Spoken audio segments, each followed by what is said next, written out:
Greetings, comrades.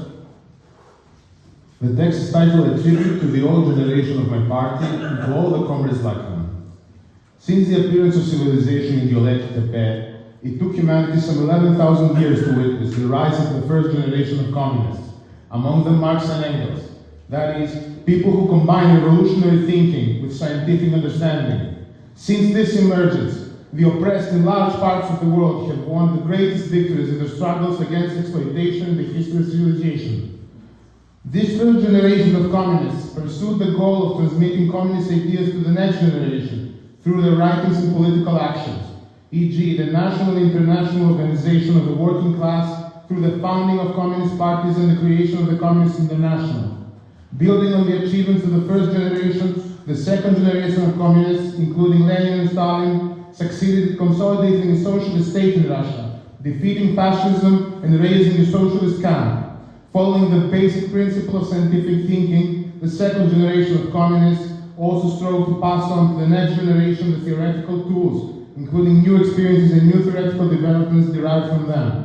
A third generation of communists, including comrades Mao Zedong, Kim Il-sung, Ho Chi Minh and Fidel Castro, succeeded in consolidating democratic and socialist economies in China, the DPRK, Cuba, Vietnam and Laos. This generation of communists also understood well that they had to pass on communist thinking to the next generation. Thus, each generation of communists was responsible for passing on communist theory, knowledge and experience to the next generation, so that the new generations would have a more solid theoretical basis and a greater wealth of experience to advance internationally in the struggle for the final victory of socialism over capitalism, or rather, the victory of socialism over imperialism. In this way, each new communist generation could build on the knowledge and successes of the previous generations so that they could make new achievements in the struggle for socialism on a national and international scale.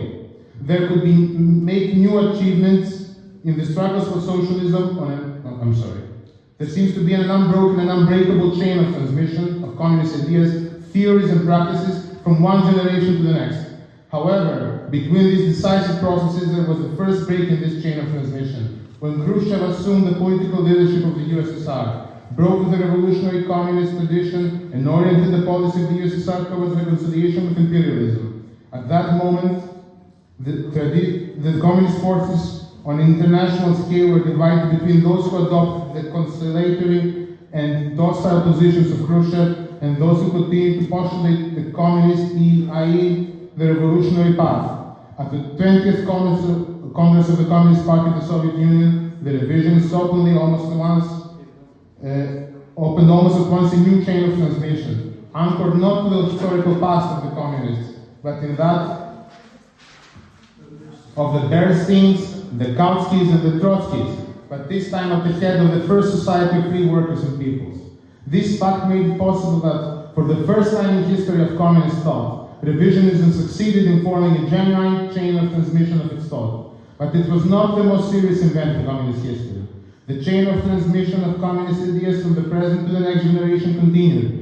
Although this time the communists faced serious problems that the first society of free workers and peoples, the USSR, was about to lose its way. Later, a real catastrophe occurred. With the destruction of the Union of Soviet Socialist Republics and the dissolution of the Warsaw Pact of Friendship, Collaboration and Mutual Assistance in the 1989-1990, when imperialism won a great victory over socialism, even if it did not succeed in defeating it completely. The chain of transmission of communist ideas seemed to break forever. There was a double problem. Faced with such a colossal debacle, most communist militants either abandoned communist structures altogether or became covert supporters of imperialist ideology. Entire communist organizations simply dissolved or were transformed into organizations that kept the name but were emptied of communist content. There was hardly any communist left crazy enough to continue spreading the promise of a new society that had just collapsed. Only a few communists, scattered sporadically across the face of the new society of the earth, surviving structures that looked more like sects than parties, and were relegated to invisibility in the various societies of the world. On the other hand, there was no longer any young people who wanted to listen. No young person in their right mind seemed to want to adopt old-fashioned, wrong, and failed ideas, in parentheses.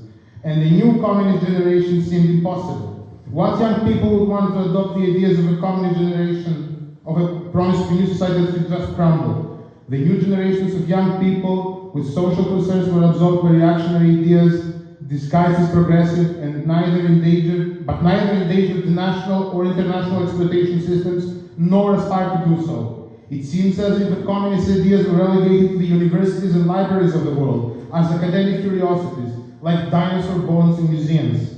Those were the most dramatic years of the communist movement in its short but fruitful history. However, there were those few stubborn communists scattered all over the world, invisible in the various societies of the world, but refusing to give up. Because they were true communists, they possessed the same qualities as the communists before them: the monumental moral strength, the incredible intellectual capacity, and the unshakable conviction that, in spite of everything, it was possible to fight for a society superior to the present one, and worth fighting for, made these communists neither surrender in the face of defeat, nor bow ideologically to the advances of imperialism and the theoretical reasoning of its ideologues around the world.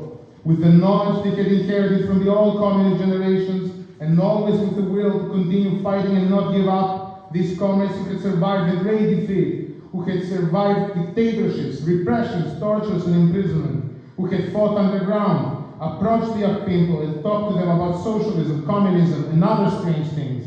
They were first met with deaf ears, but they did not let themselves be discouraged, because if they did not do it before the destruction of the USSR, they were not going to do it now. They, who had a thorough grasp of communist theory, knew the most fundamental truth in the universe. If there is anything that can be demonstrated in this reality, then it is the existence of movements. Everything changes incessantly and nothing is eternal. Neither is the defeat resulting from the destruction of the USSR. With the strength of communist theory and overcoming the vicissitudes of their own difficult lives, these communists set themselves the task of re-establishing the chain of transmission. Like Samson, with immeasurable strength, they grasped with both hands the links exactly where the chain broke. Due to such a colossal debacle, and over the years, with patience and hard work, they managed to unite two parts of the chain of transmission: the past piece of communist history and the present generation of new communists. In this way, the communist future was assured. How many times did they get tired of this road? I don't know. How many times did they almost capitulate? I do not know. But I know that they never gave up, and after one step they took the next until they had built the real Communist Party.